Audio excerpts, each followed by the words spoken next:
පරිසරය ඉටු කරනවා. රට දංක එක ධර්මයේ දංක එක ස්වාමීන් වහන්සේට. ධර්මය. ඒ මගේ රට, මගේ ජාතිය, මගේ ආගම කියලා එකක් තියෙන්න හේතුවක් නැහැ. මේ සේරටම උඩින්නේ ධර්මයේ තියෙන්නේ. එහෙමයි. දැන් ඔය කවුරුත් කතා කරනව නේද? මරුණාම මොකද වෙන්නේ? බුදුදහමේ නිවන් යනවා. කතෝලික දහමේ ස්වර්ගයට යනවා එහෙම නැත්නම්. ඉස්ලාම් දහමෙත් දෙවියන් වහන්සේ ගාවට යනවා. ඒ කොට්ටාස තුනකට තුනක් වෙන්න බෑනේ. මොකක් හරි එකක්නේ වෙන්න ඕනනේ. එක ධර්මතාවයක් වෙන්න ඕනේ. මොකක් හරි එක ධර්මතාවයක් තියෙන්න බෑනේ. එතකොට තව කොටසක් කරන එක පව් වෙන්නත්. ඒ වැඩේම තව කොටසක් කරනකොට පිං වෙන්නත් බෑනේ.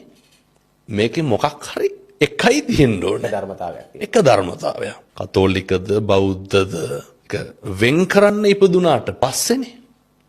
එක නේ එක උප්පැන්නෙන් කරන වැඩක් නේ. එක පෑනකින් කරන වැඩක් නේ.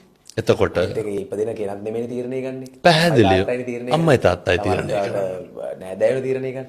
නමුත් මේ ලෝකේ හැම එකක්ම වෙන අර විශ්ව ධර්මයක් තියෙනවා. ඒක අකමැත්තෙන් වුණත් හැබැයි පෞද්ගලිකව අත්දැක්කා. ජීවිතේ එක අවස්ථාවකදී ඡන්දයකට ඉදිරිපත් වෙලා මට සියල්ල නැති වෙනවා එකපාරට. මට මිනිස්සු ආදරය කරලා එකපාරට ඒ ආදරේ නැති වෙනවා. මිනිස්සු මට ගරහන්න පටන් ගන්නවා. ඊට පස්සේ එකපාරට මම නොසිතුව ආකාරයට හැමෝටම මට දරුවෙක් ලැබෙනවා. ඡන්ද ඉවරනත් එක්ක. ඒ දරුවා දැන් හම්බෙලා සති දෙකක් අපි දැක්කා. එතකොට ධර්මයත් එක්කම මට හිතෙනවා ඒ කියන්නේ ධර්මය කියන්නේ දැන් නොසිතූ වෙලාවක සිදුවීමක් වෙනවා අපේ. දැන් අද අපේ හමුවීම ඒක අත්දකින්නවා. හමුවීම දැන් වෙලාව පාන්දර 1යි.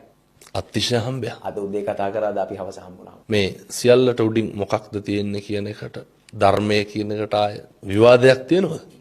කිසිම විවාදයක් නැහැ.